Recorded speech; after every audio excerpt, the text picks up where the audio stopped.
Well, we know the bat situation has caused concern for many of you, especially if you're a parent of a student at Sarah Scott. So that's why we went to local experts to help get answers to your questions. We continue our team coverage tonight with News 10's Aaliyah Blackburn. Aaliyah, what did you find out? Patrice, it's no doubt when you think of bats or hear of bats, you automatically think the negative. You think of the health risks, diseases they could carry, and how they could harm you. So we picked the brain of a local expert to find out some answers and get a feel of what officials could be dealing with.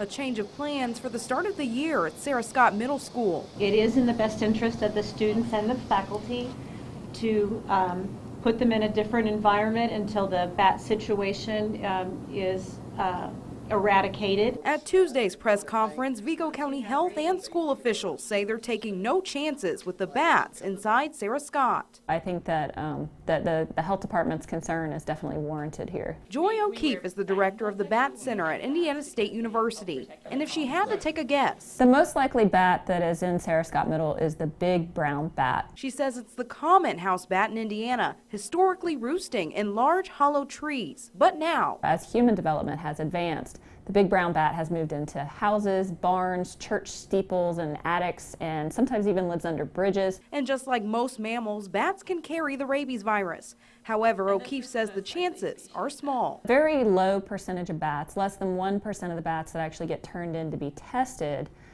here in Indiana have the rabies virus. While bats often catch a bad reputation, O'Keefe says it's important to keep a healthy population as they're vital to the ecosystem. We know that they're providing pest control services. There was a study recently done in Illinois that showed that bats eat the corn earworm moth that is a big predator or it's a big problem for corn. So bats are providing us with a valuable service. O'Keefe also weighed in on the exclusion process. She says bats are pretty faithful to the structures that they roost in. So chances are once they're removed, they'll try to come back. And as we found out, they can navigate through pretty tight crevices. Patrice, back to you. All right, thank you, Aaliyah.